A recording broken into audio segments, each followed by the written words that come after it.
Thanks for coming today.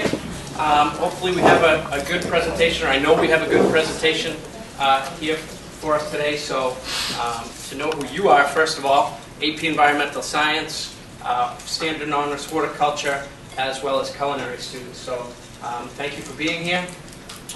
Thank you to Mr. Noe and the Culinary students for the delicious apple crisp and coffee and things that are prepared, as well as using the space.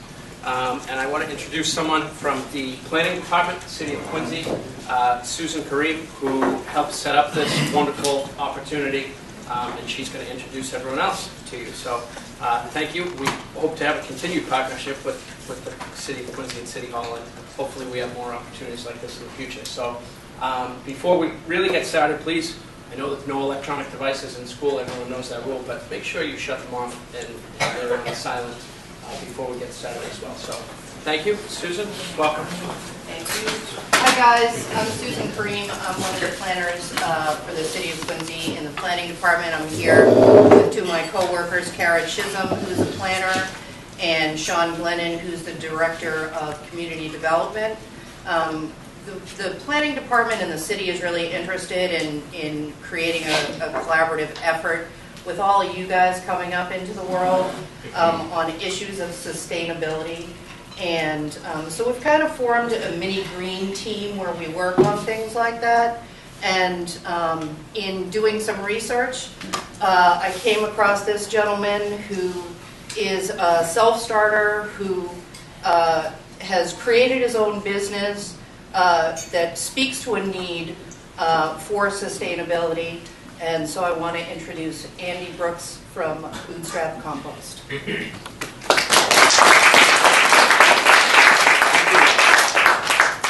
Thank you all very much. We did have some technical difficulties, but we managed to get my presentation on this TV, and hopefully you all can see it. I hope it's a good presentation. I hope I make sense, and I hope you can hear me. This is way earlier than I'm used to operating, which is one of the benefits of owning your own business, is waking up at 10, but then of course you're working till 1 a.m. But it's all good. I'm just happy to be here and talking to you all about sustainability in my business and why I started a green business. This presentation was actually created for a startup competition that my business was a part of.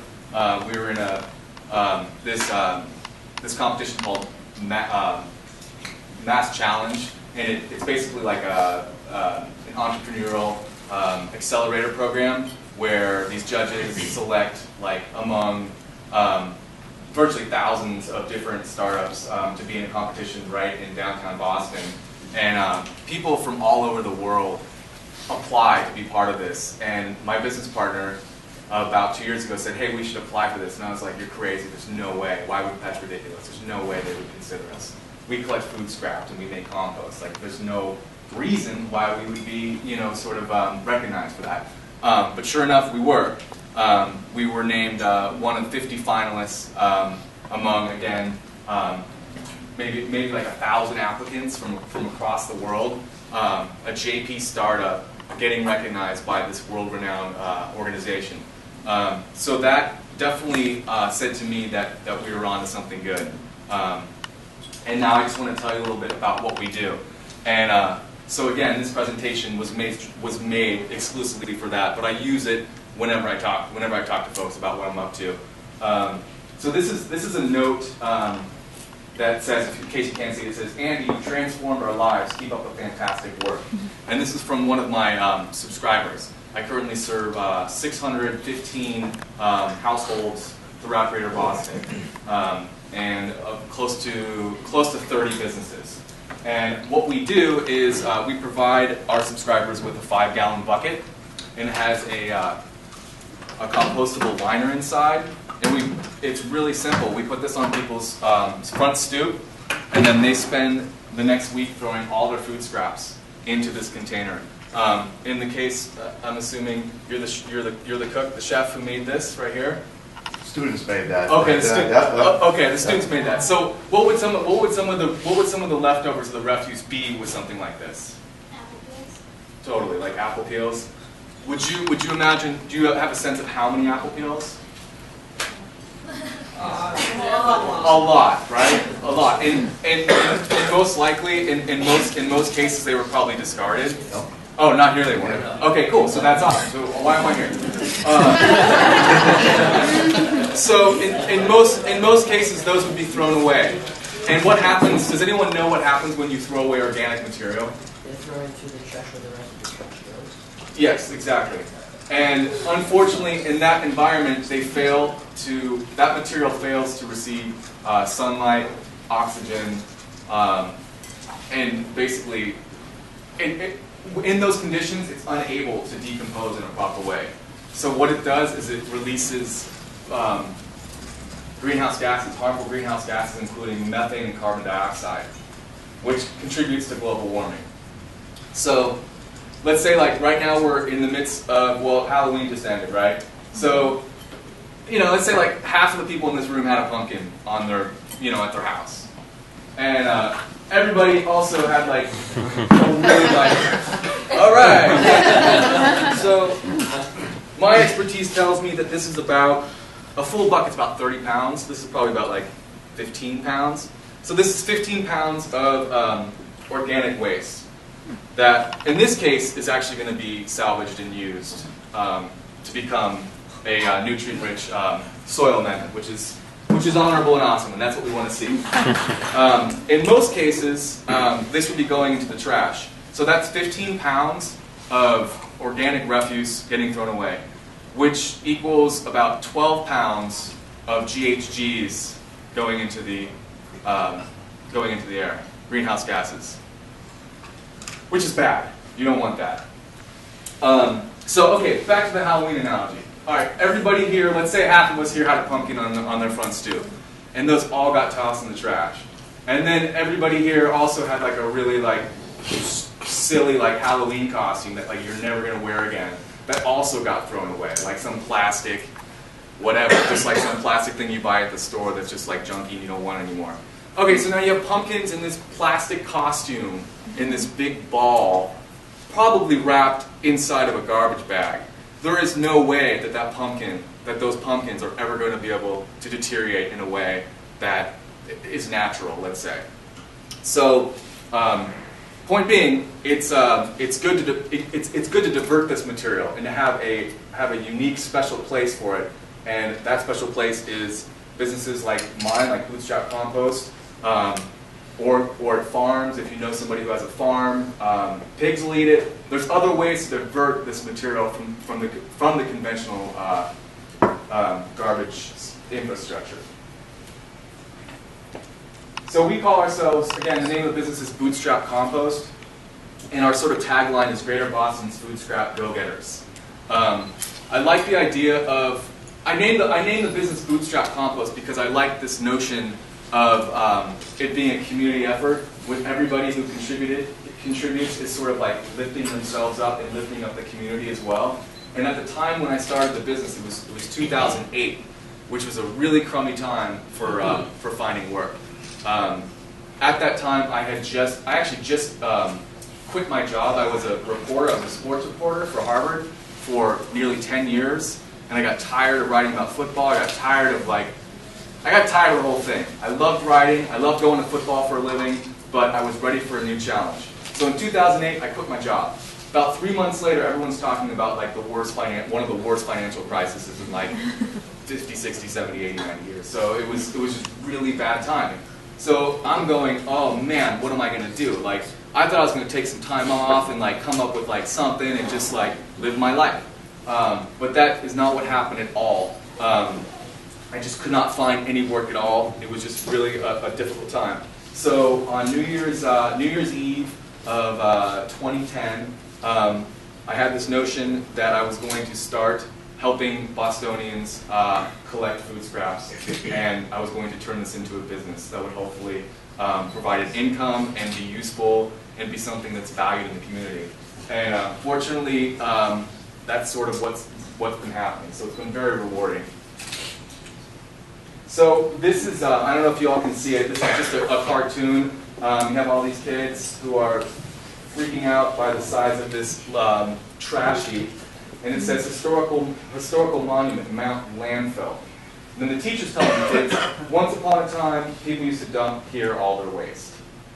So this is a good sort of commentary on where we're at right now, and hopefully something like this will be viewed as an artifact in, say, 10, 15, 20 years.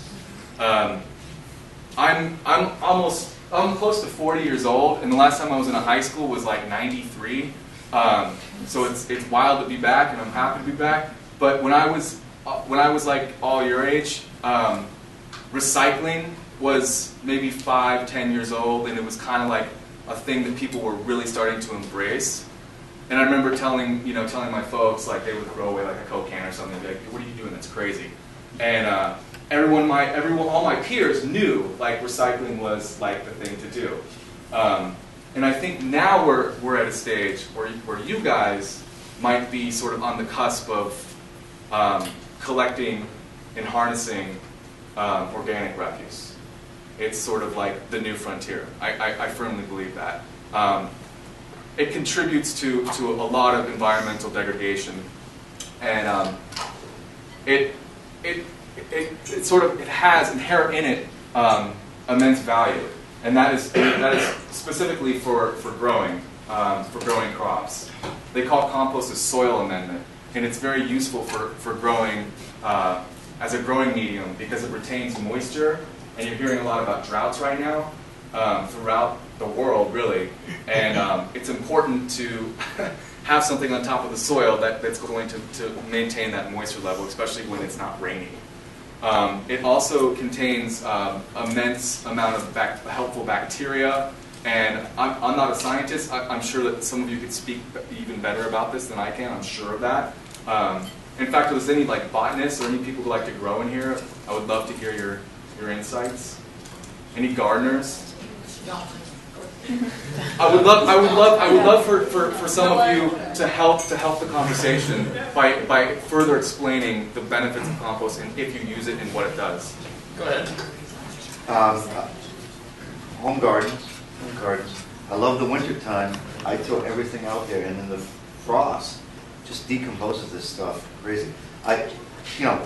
Here in Quincy, I have turkeys, coyotes, the skunks, the raccoons. I mean, that's possible. I mean, I don't need them, to come and like, dig up there. But I throw everything out there. In the wintertime, it's great. It just decomposes that much faster. In the springtime, it's all still there, and I just bring it all, I just took down the garden yesterday afternoon, as a matter of fact, so debating whether to take out all the tomatoes. Maybe someone can help me with it.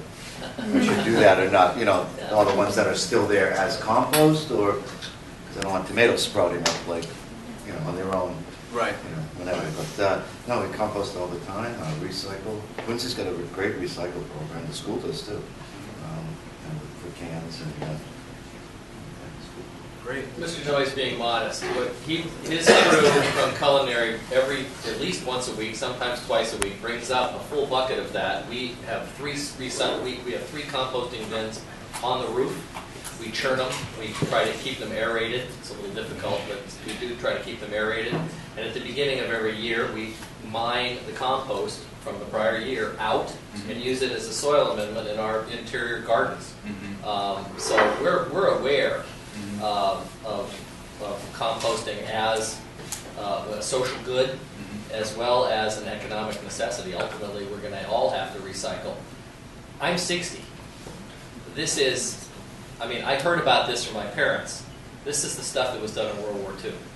It was all, everything was recycled. They recycled their grease, they recycled their metals, they recycled their compost, and it went, I grew up in California, that compost went right out to the fields and was mixed right back in to grow crops for victory.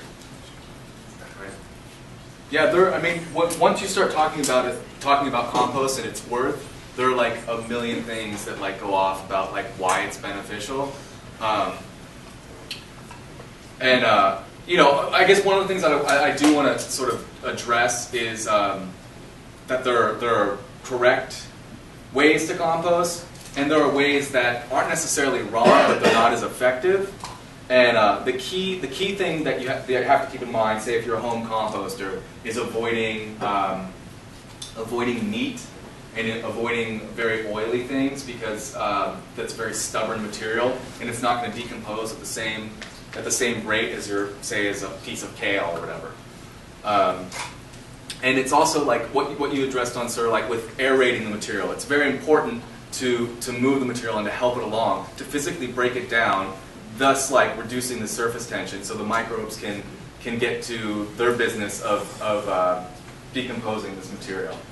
And then, also like what you were talking about, like, it's like when you're using this material and you're composting it, you all of a sudden are canceling out the need to import an artificial fertilizer from God knows where. That's most likely made with fossil fuels.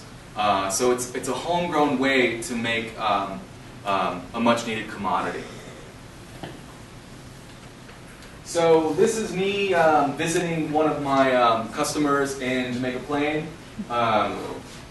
It's kind of like a typical family insofar as like it seems to me that like a lot of our customers have young children, and they're very much excited about passing on to their kids this idea of like environmental stewardship, and it's a great way for young people to be very much active in the process of composting.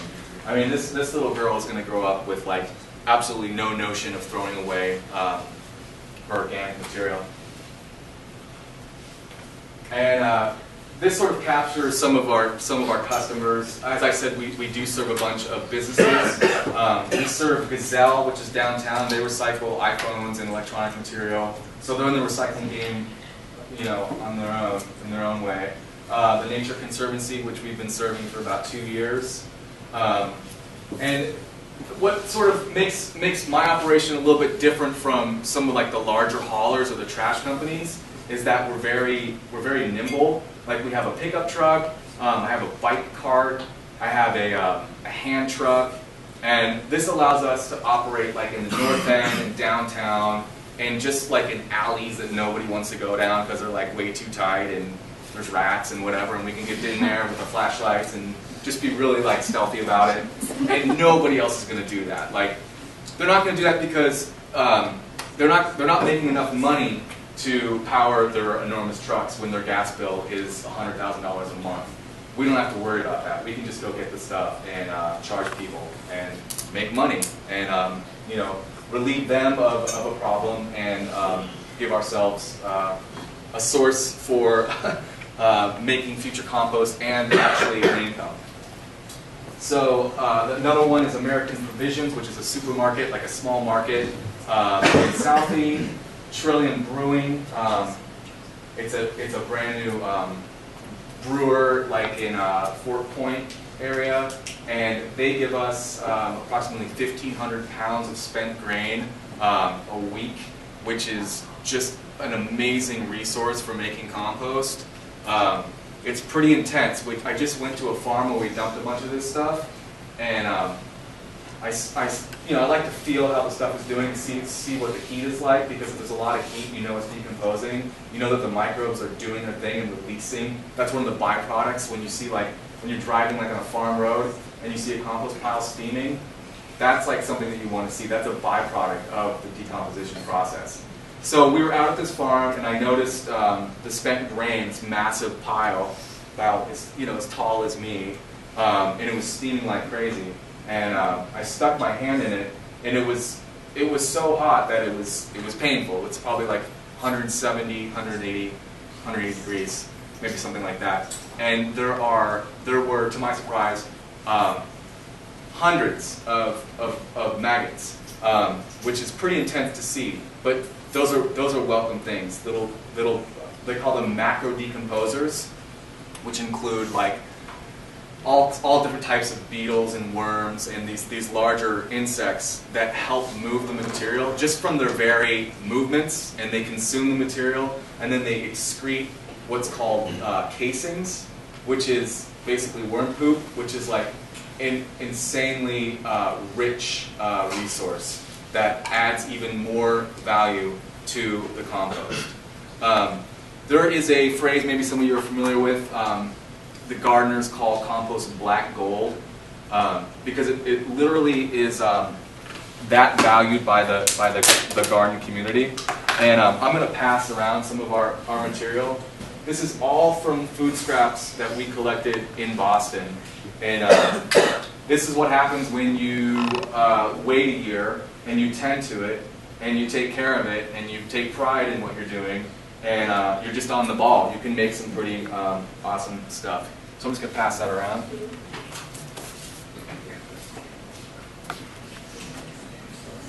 So this is a heat map that shows. Is there a question? Yep. When you say you take care of it, like, how do you take care of it? Like, do you have like a huge barrel that you usually like once every week or twice every week? Yeah, that's a good question. So we have 3 different farming partners, we call them, where we bring our material. And I'll just step back a little bit. But when we first started, and it was just myself. I used to do this all on my back deck in JP. I had like 10 trash cans, and I would dump the material, and then I'd put a bunch of leaves in there, and I'd get a broomstick, and once a week, or more often, 2 or 3 times a week, you go in with the broomstick and you just make circles. And that aerates the material, and it also crushes up the material to make it more readily compostable. So that's kind of like, that's definitely one way to do it at home. Like if you don't have a yard and you want to compost, you can do it. Obviously you're going to reach capacity issues at some point, but you could say, hey, I'm going to do this much over the next year, and everything else I'll figure out what I'm going to do with it. So that's one way of doing it. And then how we're currently operating is we have these farming partners who are able to accept massive amounts of stuff. We bring 2,000 pounds of material maybe 3 times a week to a farm called Rocky Hill Farm in Saugus, which is basically like it's a facility that's capable of processing all this material. So that's Rocky Hill. Then we have a farm in a town called Dighton, Mass, which is not far from Providence, actually. It's kind of a trek, but my buddy's a farmer there, and he invites us to bring as much as we want. And we do, and we also bring in leaves. And what you do is you dump all the material. We have like 10 large trash cans that contain each maybe like 100 to 200 pounds of stuff. So we dump that, then we put a bunch of leaves on top of it, and by a bunch I mean you need a massive amount of leaves. You need approximately 3 to 1 is a common ratio. So that means 3 parts carbon / leaves to 1 part nitrogen, which is basically your green, your food scraps. So I'm glad you asked this question because it allows us to get in like the nitty-gritty of composting. So if you were just to take this and tend to it and smash it up and stir it, after a year, it's not going to be the most righteous material. But if you added like 3 buckets worth of leaves to this 1 bucket's worth of apple peels, then you would be talking about getting some really rich, aromatic, fine compost that would be much more useful as a growing medium. So I hope that answers your question. I mean, basically we have these facilities that work with us. They're eager to accept the material because it behooves them. They get to keep it. They get to grow this really nice compost, and we have somewhere where we can get rid of it. And then after 6 months to 8 months, we go back to these farms and we extract a small percentage. We say 30%, but it's probably less than that. We extract that material, and then we actually return it back to our subscribers. So as a Bootstrap subscriber, you're not just getting rid of something, you're also receiving something as well. So, yes? Can you put used tea herbs in a compost? Yes. Does that help? Yep, absolutely. You can put, we sort of have a saying like, if it grows, it goes. Yeah. With the exception of meat and dairy. You just don't want those things in there.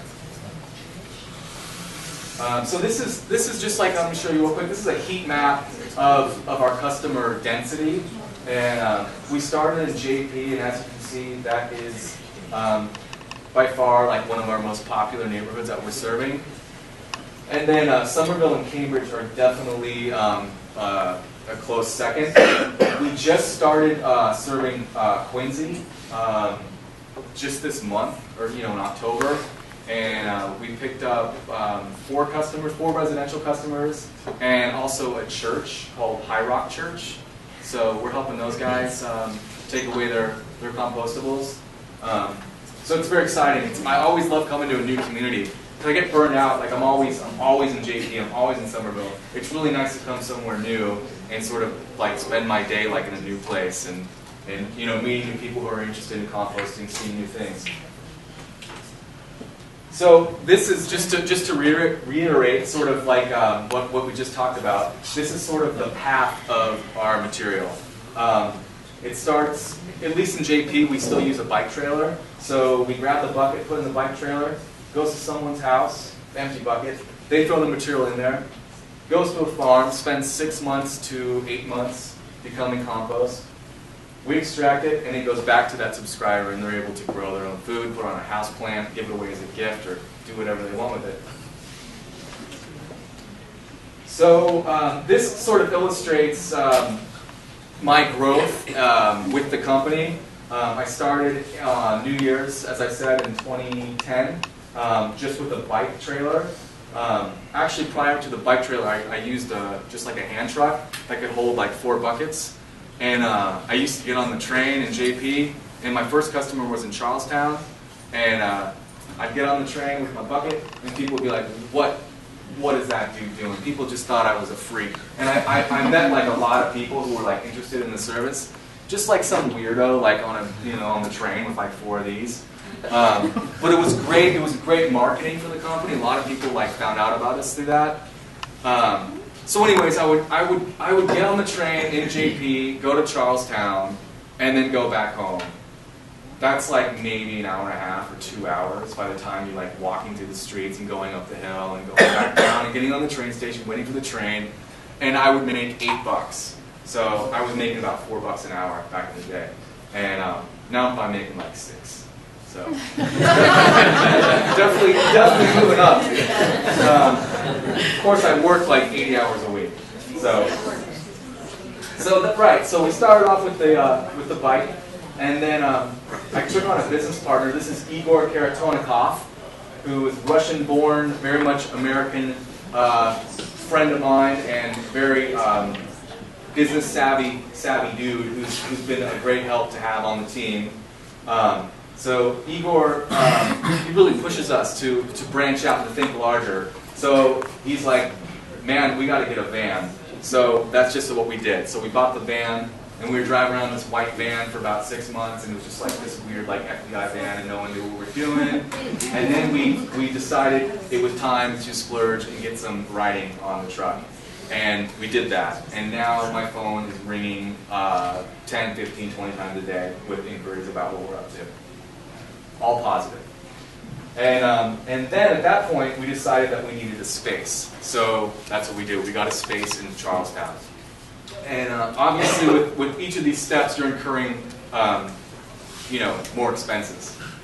So it's the weird sort of dichotomy or paradox. Like, the more we grow, the poorer we get.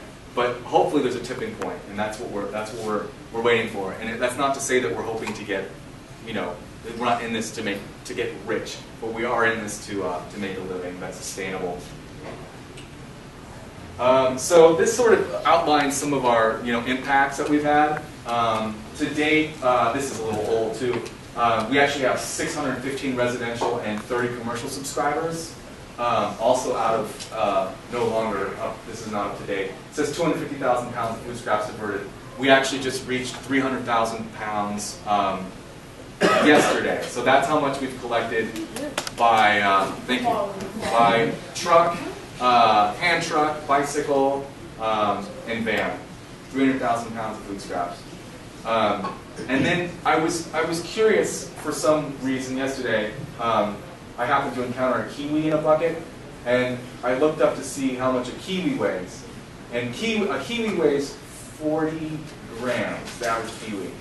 And then I was wondering how many kiwi, if you were to say that all we've collected were kiwis, how many kiwis has Bootstrap collected since we started?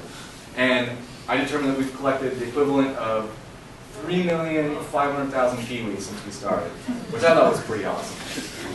You could I don't know, could you fill a room? I don't know, maybe. It's fun to think about. Okay, so compost produced to date could feed roughly 20 greenhouses. That's probably closer to 25 now. And by 2017, and here comes the real businessy stuff when we were part of Mass Challenge, when we were trying to like make judges think we were on to something awesome. 2017, we predict that we'll have a 1.1 market share of Boston's community. That means that we will be serving 1.1 households in Boston, which is $1 million in revenue, which would also represent 1.4 million pounds of scraps diverted, and thereby reducing greenhouse gases equivalent to removing 100 cars from the road. So this slide sort of illustrates some of the lessons that we've learned, some of the struggles that we've had along the way. I like to think that this picture where I'm balancing about, I don't know, 25 buckets sort of represents that running your own business can be full of, can be tricky. You're constantly juggling stuff. You know, a day doesn't go by where I'm not like talking to one of my employees, talking to somebody about insurance, maybe putting out a fire with a customer who is unhappy because they forgot to put out their bucket. So you're constantly doing different things, which is one thing that I really like about running my own business, is that it's cliche, but no day is exactly the same at all. And then this here is me wearing a bucket on my head, which is just something that we like to do because it's fun. Okay, so this is some of the media outlets that have covered us. It kind of dates us. Boston Phoenix is no more. But we had a great piece on NPR about a year ago, and that gets rebroadcast regularly nationwide. And then we'll get emails and inquiries from across the country about people wanting to start their own food scrap pickup services, which is pretty awesome. And here's just some pictures of people just using the bucket in their day-to-day lives. People cooking in their home, throwing all their food scraps into our bucket. This is in the back bay. Y'all saw some of that not long ago. And I'll just end it with some of our, online presence. You can find out what we're up to on our Facebook. You can see, get a sense of what our mission's all about, how we execute that week to week to week. I don't really have anything else to touch on specifically, so I'd love just to open it up for questions if anybody had any. Yeah, I'm just thinking the restaurant in this business, the restaurant scene in Boston just that alone would make you millions, it seems. Yeah. I mean, a lot of them are, they're all toting, farm to table, and right, rooftop farming, and something. I know half a dozen of them at least. Yeah. They would. I mean, you give them back nice soil, and yeah. they get rid of their stuff. And, right. Seems to. I don't know how many of those you have. But, yeah. A nice market, I think. No, definitely. We do have we have like 5 restaurants that we serve. One of the issues with restaurants, with an operation like mine, which is definitely kind of smaller, is that the volume of material you get is quite a bit, and per pound you're not making as much. So we're definitely interested in serving restaurants, but there are businesses that are better suited to do that, especially when you're talking about, like, say you have like a 64-gallon toter in the alley, or 2 or 3 of them in your restaurant. That weighs 600-700 pounds, and we work by hand, so it's tough. We don't have the lift to do that whole thing. We will someday, but right now we're scrappy. We're just like a young startup. But it's definitely a good point. And also there's a food waste ban that's kicking into effect in 2014, which will require institutions of a certain size to compost the material. So universities, hospitals, just large institutions will be required to get rid of their material.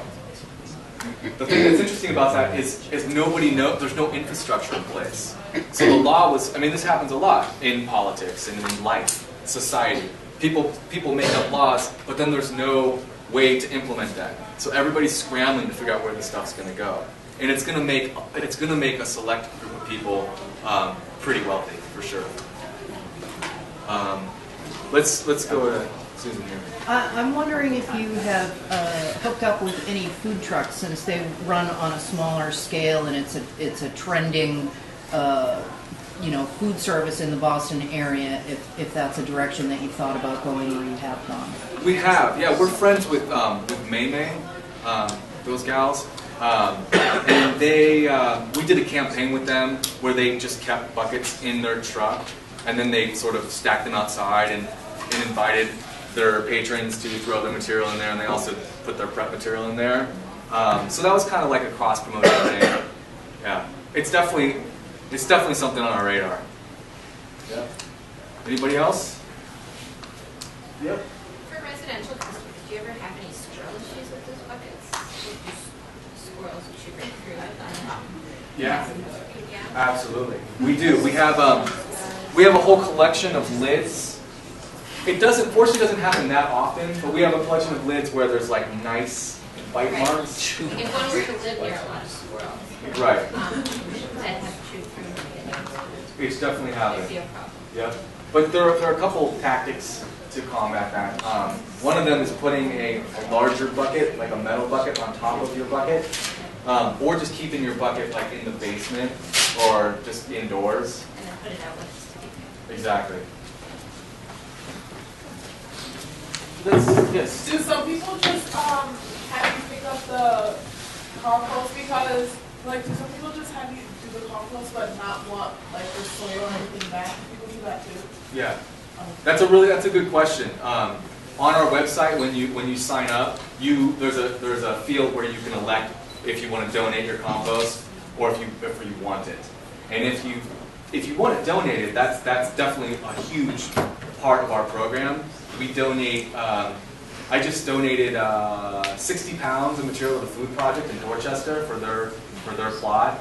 I donated material in Roxbury and Jamaica Plain, constantly getting rid of material at schools, community gardens, community initiatives, stuff like that. I would say that maybe 70% of the people want it back.